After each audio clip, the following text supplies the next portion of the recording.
Assalomu alaykum. Karimov nomli obyektimizni sizlarga hozir obzor qilib beraman. 5 sotukka 500 kvadratli bino tushirganmiz.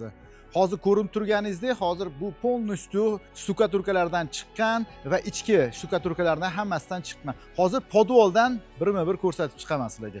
Ketdi. Mana hozir chap tarafdan hovli qismidan kiradigan bu podvolga eshigimiz, bu yoqdan esa uyi ichidan tushib keladigan zinalarimiz bo'ladi podvolga. Endi bo'lsa, mana hozir o'ng tarafimda birma-bir tushuntirib beraman sizlarga. Bu yerda hozir iminni o'tirib dam oladigan joyimiz bu yerda. Keyin bu yoqda холодный комната deymiz-ku, холодный комнатamiz bu yerda. Bu yoqda esa har doimgidek podvolda namozxonamiz joylashgan. Endi bu qismimizda esa bizada iminni общий sanuzel berilgan. Eng asosiysi mana bu basseyn qismi bo'ladi. Bu yerda spa zona qilganmiz.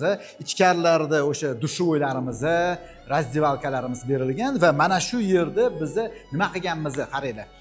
Fundament quyish jarayonida mana shu fundamentni qismida quyish jarayonida biz iminni basseynni betonlarini quyib olganmiz. Basseynchini jalb qilganmiz, Islom ukamiz bor. Chaqirib turib fundament paytida basseynga kerak bo'lgan hamma, ya'ni trubalarini hammasini tashab olganmiz, hammasini. Keyin betonlarni quyib, oxirida plitani bosib davom ettirib ketganmiz. Yana eng qiziq joyi bor, hozir men sizlarga tushuntiraman. Bu albatta uyi egasini zo'r ideyasi bo'ldi, men sizlarga tushuntiraman. Kelinglar. Mana shu qismimizda hozir shunday kelganimizda mana shu joydan oxirgi tomgacha ochiq joy betimiz. Nimaga? Uy egalari iltimos qildilar. Mana shu joyga dedilar, menga kichkinagina hovuz qilasiz va tomdan boshlab, ya'ni yer sathidan 12 metr balandligidan pastgacha bo'lgan sharshara qilib berasizlar dedilar. Mana bu joyimizni bizda ochiq joy, havo aylanishi uchun qoldirganimizga orqa hovlida. Ana o'sha hovlida, orqa hovlini bizni uy egalari talablariga ko'ra sharshara qilib beramiz. Yozda foydalanadi. Xudo xolasa bitgandan keyin ham buni albatta sizlarga obzorini ko'rsatamiz. Endi esa birinchi etajga chiqamiz, ko'ramiz. Bu esa birinchi qavatimiz bo'ladi. Shundoq kirganimizda har doimgidek chat tarafga shkaf joylashtiramiz, kiyim kechirlarni yechgandan keyin. O'ng tarafga yurganimizda bizda bu yerda oshxonamiz keladi. Mana hozir kirib kelsanglar, mana oshxonamiz bo'ladi. Oshxonamizni keng qilganmiz va oshxonaga hozir bu yerda letniy kuxnyani, yozgi oshxonani ham qo'shib ketganmiz. Uni ham bir sidiri ko'rsatib ketamiz. Bu yerda shu boshidan oxirigacha mana shu ko'rinishiga shkaf qilamiz. Har doimgidek vitichkadan tashlab ketganmiz tepada. Keyin ikkitalab havo almashuvchi vitichka отдельно tashlaganmiz. O'sha varishniy panel uchun esa vitichkalarimizni albatta har doim qilishimiz kerak bo'lgan masala varishniy panel, ya'ni o'sha gaz plitani tepasida har doim biz iminni asbest trubadan berishimiz kerak. Ko'p joylarda ahamiyat beramiz, xatoliklarga yo'l qo'yishadi. Ya'ni plastmassadan truba tashab ketishadi. Bu katta xato. Bu yerga обязательно asbest truba tashashimiz kerak. Gaz plitani tepasidagi vitichka to'g'risida gap ketyapti. Endi esa bu yoqqa. Bu yerda hozir birinchi qavatda shunaqa bir yechimlar berganmiz. Zinamiz o'zi to'rtburchak edi. Ya'ni mana hozir bu yerda kelib ko'rsanglar, to'rtburchak edi. Bizni bu yerda keyin uy egalari aytdilarki, menga chiroyliroq bir zina qilib beringlar. Kirganda bundoq ko'rk beradigan dedilar. O'shanga biz ideya berdik. Mana ko'rayotgan bo'lsanglar, bunda aylana zina qildik. Da ozgina sложныйroq bo'ladi. Nima sложный desanglar, agar perilalarda ozgina qiyinchilik bo'ladi, har doimgidek mana shunaqa aylana zinalarda perilalarda qiyinchilik bo'ladi. No, o'zgacha bir chiroyli bir zina chiqadi va perilalar chiqadi. Hozir esa orqamda bu yerda oshxonani oldida o'tirib dam oladigan xonamiz bo'ldi bu yerda. O'sha burchakdagi podvolda tushuntirganimdek, burchakda bizda iminni o'sha sharsharani ovozi eshitilib turadi. Oyna yergacha mana kelib ko'rsanglar bo'ladi. Mana shu hozir oynalarimizni yeri tegigacha, mana yergacha oyna bu ketdi, mana katta shaxtaga o'xshagan joy bo'ldi. Chetdan sharsharani ovozi eshitilib turadi. Hozir endi u tarafida zallarimiz bor, zalimizni ko'rsatamiz. Birinchi etajga unaqa ko'p xonalar tushirmaganmiz. Mana bu joyimiz, xudo xolasa mehmonlar uchun mehmonxona bo'ladi.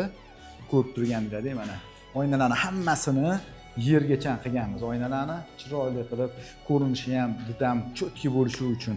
Bu yoqda joy qoldirdik. Nimaga? Bitta garderob qilib yuborish niyatida. Ya'ni garderobmi, kladovkami misolida qoldirdik. Kladovka hisobida. Bu kerak emas narsalarni misol uchun kladovka qo'yiladi-ku, misol o'sha milisoslar bo'ladi, har xil anjom o'shalarni qo'yamiz. Endi esa ikkinchi etajga chiqamiz. Endi esa ikkinchi etajdamiz. Hech qachon unutmanglar, ko'p joyda qurilishda shu narsaga xatoliklarga yo'l qo'yishadi va har xil falokatlar bo'ladi. Mana zinalarning oldida har doim mana shunaqa to'siqlik qilib qo'yinglar. Sababi ko'p holatlarda falokatlarni ustiga duch kelamiz. Shuning uchun bu narsalarni обязательно qilish kerak bo'ladi. Texnika безопасность birinchi o'rinda. Endi siz zinadan chiqishimiz bilan chap qo'lda ko'rib tursanglar, kirsanglar mana bu yoqda katta garderobni qilganmiz. Kelib ko'ringlar, mana juda ham katta garderobni qilganmiz. Master spalnilarning bittasi bu. Garderobni juda katta qilingan. Bu yerda o'sha yana ikkinchi etajdagi holat ko'rsanglar, mana mashetdan boshlab tomimizdan boshlab pastga sharshara oqib turadi. Ya'ni podvolgacha mana mashetdan sharshara oqib turadi, xudo xolasa. O'shaning uchun ham oynalarimizni bu yerda polgacha qilganmiz. Eshik katta, откидной bo'ladi. Endi spalnigimiz u yoq tarafda, hozir spalnigini ko'rsataman sizlarga. Spalnida ham zo'r yechim berildi. Bu ham uy egalarining o'g'illari keldiradi. Ishonasizlarmi? Ko'p holatlarda shunaqa bo'ladi. Uy egalaridan juda ham ko'p biz maza qilib ishlaymiz shunaqa odamlar bilan. Fikr keladi. Ya'ni spalni edi bu o'zi spalnidek o'zini bilganingizdek sanuzil edi. Keyin chap taraf yopiq edi bet. Bet tom edi, letniy ko'xshamizani tom edi. Lekin uy egalarining o'g'illari iltimos qildi. Mana shu yerda terrasa qilib bering dedilar. Men zo'r dedim. Zo'r terrasa bo'ladigan joy dedim-da. Ustini shunday malanit qilib, bardur qilib, bet terrasa qilib berdim. Sababi bet ham ko'cha edi. Yo tupik ko'cha edi. O'shaning uchun betdan bemalol foydalanishga, mana u yoqdagilar ham ko'rinmaydi, betga jaluzi qo'yib yuboramiz. Bu yoqdan hech qanaqa obzor yo'q. Qo'ni-qo'shnilar hech kim ko'rmaydi. O'shaning uchun betni terrasa qilib yubordik. Zo'r bo'ldi. Eshiklar ochildi. Romlarni hammasini tegmay, bittasini romini tegini ochib tashladik. Shu bilan qarabsizki, chiroyli terrasa bo'ldi. Endi esa zinaning o'ng taraflarida bitta spalnigimiz bor. Bu spalnini ham albatta sanuzuli bor. Mana kelib ko'rsanglar bo'ladi. Betga ham mana sanuzul qilganmiz. Kichkinagina o'zini, kichkinaga deganda nima desangiz, dushovoy kiradi, unitaz kiradi, zo'r umumanli sig'adi mana shu joyda. Shuni mo'ljallab proyektirovщикlarimiz qilib bergan. Bu obyektimizning proyektini Art Deco kompaniyasi chizib loyihalashtirib bergan. Endi esa ikkinchi spalniga o'tamiz. Bu yerda mana hozir ikkinchi spalnimiz. Bu yerda ham xuddi shunaqa holat. Kirganingizdan keyin spalni va o'zini mana har doimgidek mana sanuzullari bor bu yerda mana. Xuddi shunaqa bu yerga ham dushovoy bitta chiroyli полноценный keyin vannik unitaz zo'r joylashadi. Bu yerda esa garderobi. Ko'pchilik mana shu garderoblarda, sanuzillarda fortchka qilmaydi, lekin adashadi. Havo zo'r aylanadi. Nimaga? Yerda mana oyna bor, bu yerda fortchka bor. Mashina eshigini ochib qo'yib, fortchka bilan oynadan foydalansa, skvoznak zo'r bo'ladi. Endi esa biz sizlar bilan hozir cherdakda qanaqa yechim qilganimizni sizlarga ko'rsataman. Cherdaga bu yoqdan chiqamiz. Ketdik. Ko'ryapsizlar, qichir-qichir qilyapti. Bu nima degani? Ko'rib turganingizdek, biz hozir tom qismdamiz. Tomlarga e'tibor berayotgan bo'lsangiz, yog'ochlarimizning hammasi oranjoviy qizg'ish rangda. Esingizda bo'lsa, undan oldin videolarimizda ko'rsatganmiz. Bu ustidan biza propitka berganmiz. Yong'inga qarshi 85% yong'inni ushlab beradi. Ya'ni bu 85% deganda olovni ushlab turasiz. 100% tez yonishidan 85% ga sekinlashtirib beradi degan. Ya'ni o'tbetda bu zamikaniya bo'lib, olov bo'lib tursa ham bunga olov o'tmaydi inshaalloh. Endi ko'rib turganingizdek mana g'ichirlayapti bu yerda bizda именно pena beton qilganmiz bu yerda. Pena beton qilganmiz. Lombozdan pena beton taxminan 20 baravar deyshadi ustalari, 20 baravar effekti kuchliroq deyshadi. Bu yerda hozir 20 sm pena beton quydirganman bu obyektimda. Ba'zi joylarda, ya'ni misol uchun deylik, mana hozir pastda ham bizda hozir yerda garaj qismimiz bor, ya'ni mashina turadigan joy qismimiz bor. Uni tomiga esa 10 sm quyganmiz. Lekin bu asosiy tomimizga 20 sm pena beton quydik. Lombozi o'rniga. Avvallari o'zi bilasizlar, xabarida bor kuzatuvchilarimiz.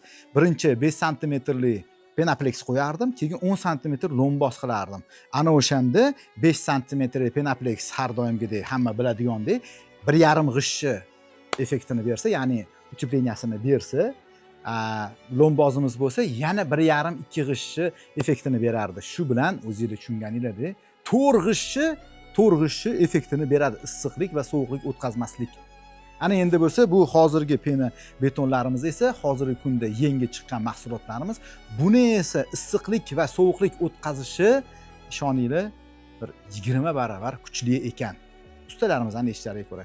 Endi xudo xolasa buni tajribada yana sinab ko'ramiz. Albatta, bilasizlar, issuvni o'lchash uskunalarimiz bor. O'sha narsalar bilan o'lchab, sizlarga bu narsani qoq jazirama issuvda plitani o'zi turgan holatida sepmasdan turib o'lchab aytvoramiz. Pena betonnikini bo'lsa, pena beton quyilgan holatida o'lchab sizlarga ko'rsatib beramiz. Bu uyimizni bitgan holatini yana to'liq obzorini YouTube kanalimizga joylaymiz. Yana xuddi shunaqa qiziqarli ma'lumotlar bilan sizlar bilan bo'lishib boramiz. Bizga obuna bo'ling va bizani kuzatib boring.